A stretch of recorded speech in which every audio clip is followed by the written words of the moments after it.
Assalamualaikum warahmatullahi wabarakatuh. Alhamdulillah wahdah wassalatu wassalamu ala rasulillah. Allahumma salli ala nabil hashimi Muhammadin wa ala alihi wasallim taslima. Khususan la haratul mu'azzami wal mukarram Guru Agung Parsa Abah Anom Sayyidi Syekh Ahmad Sahibul Wafat Taj Arifin radhiyallahu ta'ala an. Al-Fatihah. Bismillahirrahmanirrahim. Alhamdulillah rabbil alamin arrahmanirrahim maliki yaumiddin. Iyyaka na'budu wa iyyaka nasta'in ihdinas siratal mustaqim siratal ladzina an'amta 'alaihim ghairil maghdubi 'alaihim waladdallin. Amin. Bapak Ibu, Iwan akhwat saudara yang berbahagia, dimensi kasyaf berikutnya adalah al-ikhlas. Kata al-ikhlas ini seakar dengan kata mukhlisan. Dan ini sudah saya jelaskan juga sedikit di video saya sebelumnya di episode 30.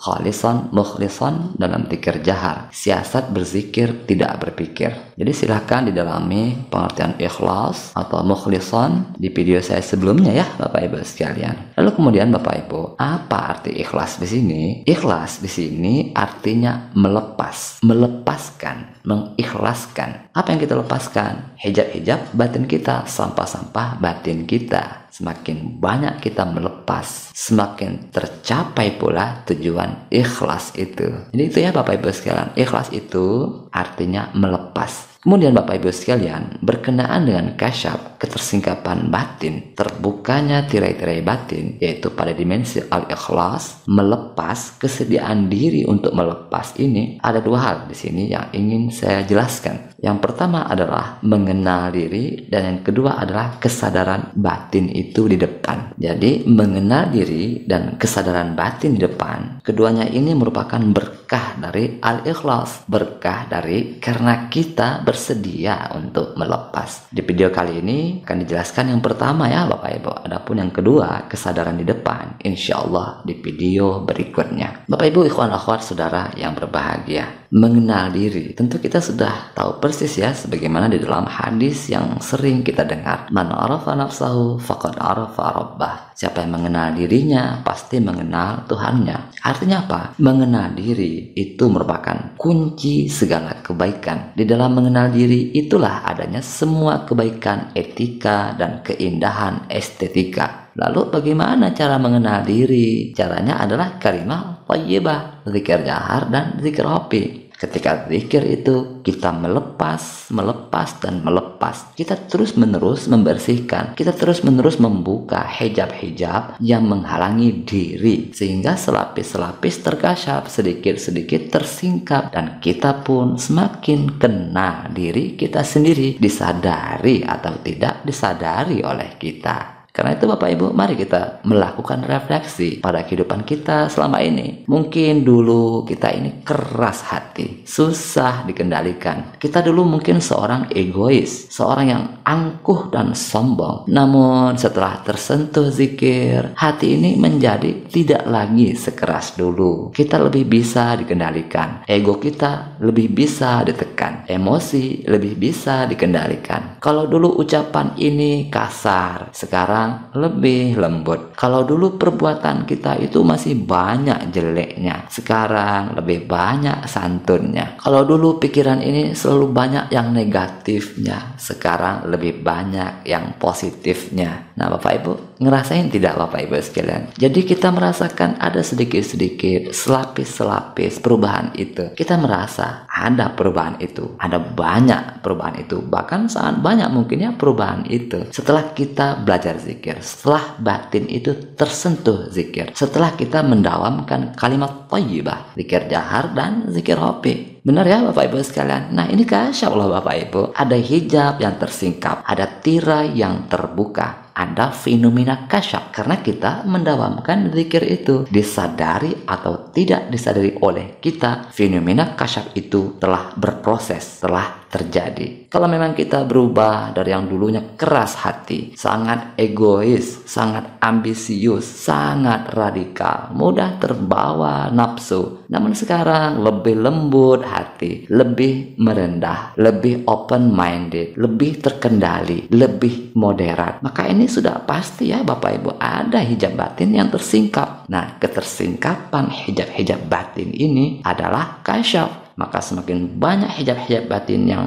tersingkap, semakin kenal pula kita pada diri kita sendiri. Maka kemudian Bapak Ibu sekalian menjadi sangat ironis, sangat disayangkan. Udah belajar zikir, udah mendawamkan zikir, bahkan mungkin udah riadoh ini, riadoh itu, tetapi kok masih belum mengenal hakikat diri. Kadang kita masih sibuk dengan urusan orang lain. Kita lupa dengan kedalaman diri kita sendiri. Nah, seperti hadis yang bersumber dari Anas bin Malik, di mana baginda Nabi Muhammad SAW, beliau pernah berkhutbah di atas unta beliau al-jada'ah. Ya ayuhan nas, ka'annal haqqa fina ala ghairina wajabun, wa ka'annal mauta fiha ala ghairina katabun, wa ka'anna alladhi yashi'u minal amwat safarun amma qalilun ilayna raji'un nabu'uhum ajdathahum wa na'kulu turathahum ka'anna mukhalladuna ba'dahum nasina kulla maw'izatin wa ammana kullu ha'ijatin tuba liman syaghalahu aibuhu an ayubin nas. Wahai manusia, seakan kebenaran itu lebih wajib atas orang lain daripada atas kita. Seakan kematian itu lebih harus menimpa orang lain ketimbang atas kita. Seakan perjalanan mengantar orang-orang yang meninggal itu hanya sedikit dari kalangan kita yang akan kembali, yang akan mati juga. Kita kembali dari kuburan mereka, lalu memakan warisan mereka. Seakan-akan kita hidup kekal abadi sepeninggal mereka. Kita telah melupakan seluruh nasihat dan dikendalikan oleh orang-orang yang membutuhkan. Beruntunglah bagi orang-orang yang sibuk dengan aib dirinya sendiri ketimbang sibuk dengan aib-aib orang lain.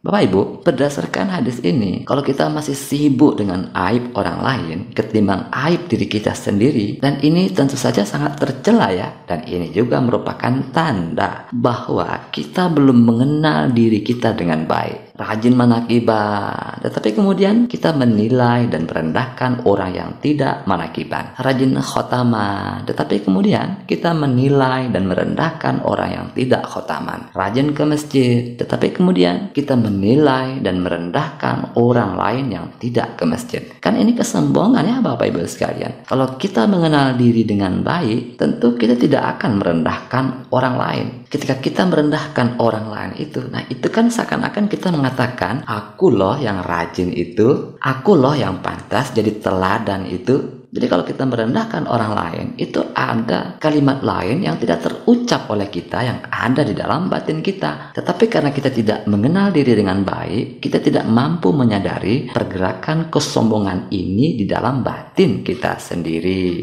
Karena tidak mengenal diri, ibadah, amaliyah, atau riadah itu pun jadinya bukan malah membersihkan batin kita, bukan malahan mengkasyaf atau menyingkap tirai-tirai diri kita, tetapi justru menjadi wasilah berkembangnya sifat-sifat jelek itu. Nah ini kan sangat ironis ya Bapak Ibu, sungguh sangat disayangkan. Udah zikir, udah ibadah, udah riadah, tapi kita masih sombong, kita masih angkuh, kita belum mengenal diri kita dengan baik. Bapak Ibu, kenapa hal ini terjadi? Hal ini terjadi karena ketika kita zikir itu atau ketika kita amaliyah itu, batin intelek kita masih aktif. Malahan kadang kita sengaja mengaktifkan batin intelek kita itu ketika zikir itu. Kita masih suka berpikir, menilai, dan menganalisis di dalam zikir itu. Inilah yang menyebabkan udah zikir, udah amaliyah, udah riadah, tetapi belum bisa mengenal diri dengan baik. Kita masih angkuh dan sombong di batin kita itu. Karena jalan untuk mengenal diri itu selalu terhalang, terganjal oleh pikiran-pikiran kita sendiri. Padahal jauh hari beliau Guru Agung Palsa Aba Anom sudah menghikmahkan, kalau berzikir jangan berpikir. Kenapa demikian? Karena pikiran itu adalah hijab spiritual. Berpikir ketika berzikir itu sesungguhnya tidak membuang sampah batin, justru menambah-nambah sampah batin. Berpikir di dalam zikir itu tidak memberikan kasyaf spiritual, tidak akan membuka tirai-tirai batin. Justru berpikir itu menambah-nambah tebalnya tirai-tirai hijab-hijab di batin kita. Nah, perihal ini kan sudah saya jelaskan juga secara khusus di video saya sebelumnya ya Bapak Ibu, yang berjudul Sudah Zikir Kok kok makin temperamen. Nah, silahkan didalami di video itu ya Bapak Ibu sekalian. Jadi Bapak Ibu, tolong jangan salah paham di sini ya. Berpikir itu terlarang, berpikir itu tidak dibolehkan. Itu bukan di ruang kelas kuliah, di forum-forum diskusi, di tempat-tempat pekerjaan. Bukan ya Bapak Ibu. Yang terlarang itu berpikir di waktu zikir, di waktu kita memejamkan mata ketika kita sedang berzikir itu. Ini yang sangat terlarang, karena zikir memejamkan mata itu mengubah diri langsung dari dalam batin bawah sadar kita yang terdalam. Kita diubah langsung dari pusat inti kemanusiaan kita. Karena kalau batin intelek aktif ketika zikir memejamkan mata itu, watak batin intelek yang suka berpikir, menilai dan menganalisis itu semakin berkembang. Dan karena itu perolehan kita di dalam zikir yang seperti ini itu otomatis akan terbawa ke kehidupan nyata ini. Makanya kita pun menjadi mudah berpikir, juga menjadi mudah menilai, juga menjadi mudah menganalisis tanpa kita bisa menyadarinya, tanpa kita bisa mengendalikannya. Demikian juga bila kita mampu mempasifkan batin intelek ketika zikir, maka refleksinya di kehidupan nyata, ya kita tetap berpikir juga, tetap menilai juga, tetap menganalisis juga. Tetapi karena batin intelek itu pasif ketika zikir, sehingga ada kontrol di batin, kita tidak kebablasan menilainya. Kita lebih mampu mengendalikan pikiran-pikiran kita sendiri. Dan karena itu, apabila kita menilai, kita akan menilai yang baik-baik. Bila kita menganalisis di dalam kehidupan nyata itu, kita akan menganalisis dalam bingkai spiritual. Semoga sampai di sini bisa dipahami ya Bapak Ibu. Jadi karena berzikir sambil berpikir, itulah berkembang sifat-sifat jelek. Bahkan kita tidak mampu menyadarinya. Padahal kita sudah menjelekkan atau merendahkan orang lain. Karena itu Bapak Ibu sekalian, bila kita ingin membuka hijab-hijab batin, ingin mengalami kasyaf spiritual, ingin lebih mengenal diri kita sendiri, maka batin kita itu harus ikhlas. Batin itu harus melepas. Batin harus membuang sampah-sampah batin yang masih mengendap di gudang batin bawah sadar kita. Dan hal ini tidak akan pernah bisa kita lakukan selama batin intelek kita aktif. Hanya setelah batin intelek itu pasif, baru kita mampu melepas, baru kita mampu membuang sampah batin kita itu. Jadi penting sekali hikmah beliau tadi ya Bapak Ibu. Kalau berzikir, jangan berpikir ini untuk melepas atau untuk membuang sampah-sampah batin kita itu. Maka nanti pendaman kesedihan, lepaskan, maafkan. Pendaman trauma, lepaskan, maafkan. Pendaman kemarahan, lepaskan, maafkan. Pendaman kebencian, lepaskan, maafkan. Pendaman keserakahan, lepaskan, maafkan. Tetapi batin intelek harus pasif. Kita tidak boleh menilai dan menganalisis. Kalau batin intelek aktif, kita masih menilai dan menganalisis, maka sampah-sampah batin dalam bentuk pendaman kesedihan, trauma, kemarahan, kebencian, keserakahan dan sebagainya tadi tidak akan terbuang dari gudang batin bawah sadar kita. Kalau ternyata waktu zikir itu tanpa sadar kita sudah berpikir, bagaimana? Nah, kalau seperti ini ya tidak apa-apa, ikuti saja proses zikirnya. Karena kalau tiba-tiba berpikir ketika berzikir, berarti berpikir itu pun telah jadi sampah di batin kita. Maka terus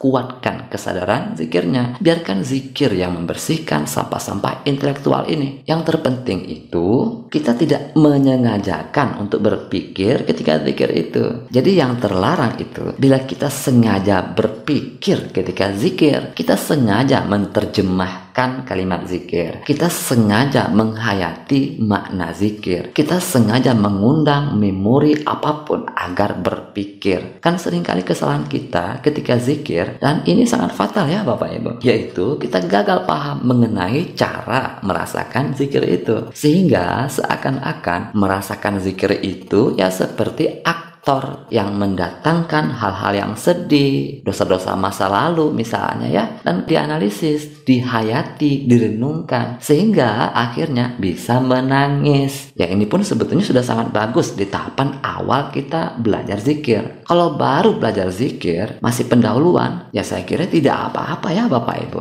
Kita berpikir, merenung, menghayati di dalam zikir itu. Namun tentu saja pengertian kita berkenaan dengan epistemologi zikir harus bertambah juga seiring dengan dawamnya kita berzikir kepada Allah. Karena itu kebiasaan berpikir ini ya pelan-pelan harus kita tinggalkan. Jadi kalau kita udah sering berzikir, udah dawam zikirnya, ya sudah saatnya kita latihan mempasifkan batin intelek dan mengaktifkan batin makrifat kita. Jadi hikmah para sahabat Nom tadi, kalau berzikir jangan berpikir, ini adalah kunci untuk mempasifkan batin intelek sekaligus kunci untuk membangkitkan energi batin makrifat kita. Karena hanya dengan cara zikir yang seperti inilah hijab-hijab batin terbuka, sampah-sampah batin semakin banyak yang terbuang. Kita lebih mampu untuk melepaskan, dan bersamaan dengan bersihnya batin kita dari sampah-sampah batin itu, maka kita pun semakin kenal dengan diri kita sendiri. Ketika kita mengenal hakikat diri kita sendiri, maka di dalam mengenal diri itulah adanya semua kebaikan etika dan keindahan estetika. Baik, itu saja yang dapat kita pelajari pada kesempatan kali ini. Semoga ada hikmahnya untuk batin spiritual kita, khususan la halatul mu'azzami wal mukarrami guru agung para sahabat. Saya di Syekh Muhammad Wafat Tajul Arifin dari Allah Ta'ala. Al-Fatihah. Bismillahirrahmanirrahim. Alhamdulillahirabbil alamin. Arrahmanirrahim. Maliki yaumiddin. Iyyaka na'budu wa iyyaka nasta'in. Ihdinas siratal mustaqim. Siratal ladzina an'amta 'alaihim ghairil maghdubi 'alaihim waladdallin. Amin. Allahumma shalli 'ala nabiyil hasyimi Muhammadin wa 'ala alihi wa sallim tasliman. Allahumma shalli wa sallim wa barik alaihi wassalam warahmatullahi wabarakatuh.